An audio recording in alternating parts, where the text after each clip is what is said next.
monde n'est qu'un système.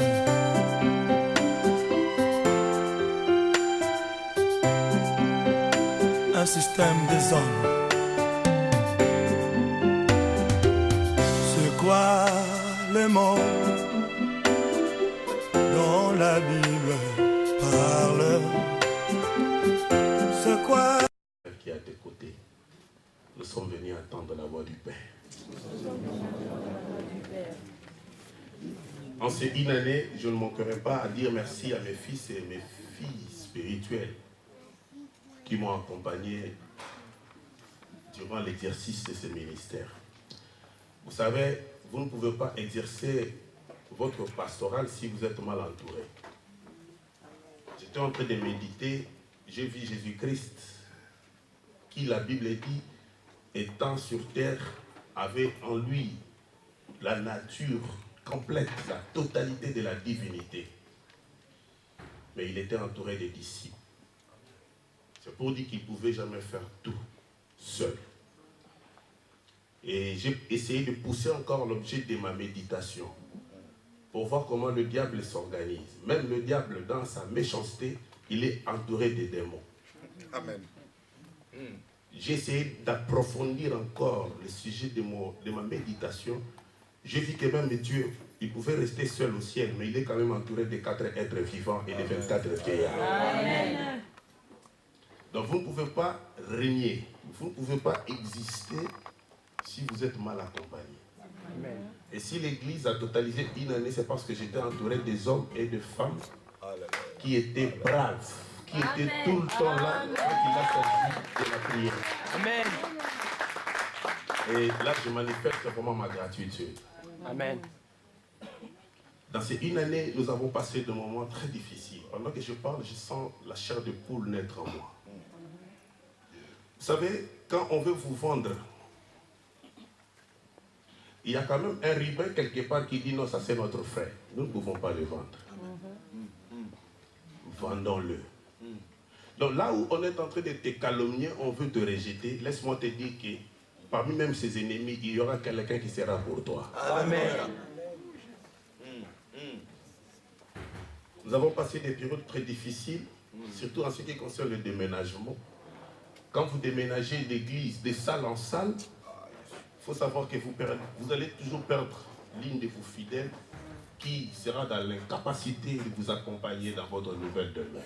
Amen. Mais j'ai vu ces femmes, ces hommes, ces jeunes sœurs, ces jeunes frères être avec nous, même dans le moment où nous étions dans la déportation en Babylone. Ça, c'est très capital. Amen. Vous savez, vous voir réunis comme ça, c'est pas un succès. Et Dieu lui-même a dit de cette maison, il dit Pharaon, il dit Salomon, j'agrée ta prière et mes yeux seront tous les jours braqués sur cette maison. Tout peuple qui viendra adorer Dieu dans cette maison, il sera béni. Donc ce n'était pas n'importe quelle maison. Mais la faille de cette maison, c'est qu'une fois, cette maison a été détruite. Amen. C'est ça, là où nous parlons du second Adam. Adam lui-même était une maison. Pourquoi? Parce que ici, le temple le plus portatif, comme dans les temps anciens. Parce que quand Dieu a voulu parler avec son peuple, Dieu a dit à Moïse, tu me construiras un tabernacle. Comme ça, de temps en temps, je vais descendre dans la tente d'assignation de manière à bénir mon peuple. C'était une maison qui avait aussi en elle des imperfections. Dieu dit le tabernacle, ça ne suffit pas. Pourquoi? Parce qu'à chaque fois, il faut le transporter. Et avec Salomon, la Bible déclare, David, son père, avait aménagé les ustensiles pour la reconstruction de cette maison. Mais David était un homme de guerre. Il ne pouvait pas prendre l'initiative et de construire la maison. Amen. Dieu a dit, ce ne sera pas toi qui vas construire la maison, ça sera ton fils après toi. Une fois Salomon grandit, la Bible déclare, David lui donna l'exécution de l'ouvrage. Et Salomon l'avait déclaré une fois, à la tête du pays, à la tête du peuple d'Israël, il a d'abord construit la maison de Dieu. Et quand il a construit cette maison, la Bible déclare, ce n'était pas n'importe quelle maison, c'était une maison construite en cèdre. Parce que le cèdre, c'est comme le bois de Wéné. Ce n'était pas n'importe quel bois. C'était une maison Imaginez, la reine d'Éthiopie a eu les couples coupés. Pourquoi? Parce qu'elle a vu rien que la manière dont les servantes et les ouvriers des Salomon étaient riches. C'était une maison magnifique, une maison remplie de gloire. Mais cette maison qu'a construit les prophètes de temps anciens, qu'a construit Moïse, Bezalel et Oliab. Non, ça n'a rien à voir. Quand nous disons la gloire de cette dernière maison, ce n'est pas cette maison stable qui fut détruite par Cyrus. Quand nous disons la gloire de cette dernière maison, c'est toi. En tant qu'église de Dieu. Parce que Dieu aujourd'hui n'a plus de prière chez nous.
Sonho, só tô imaginando.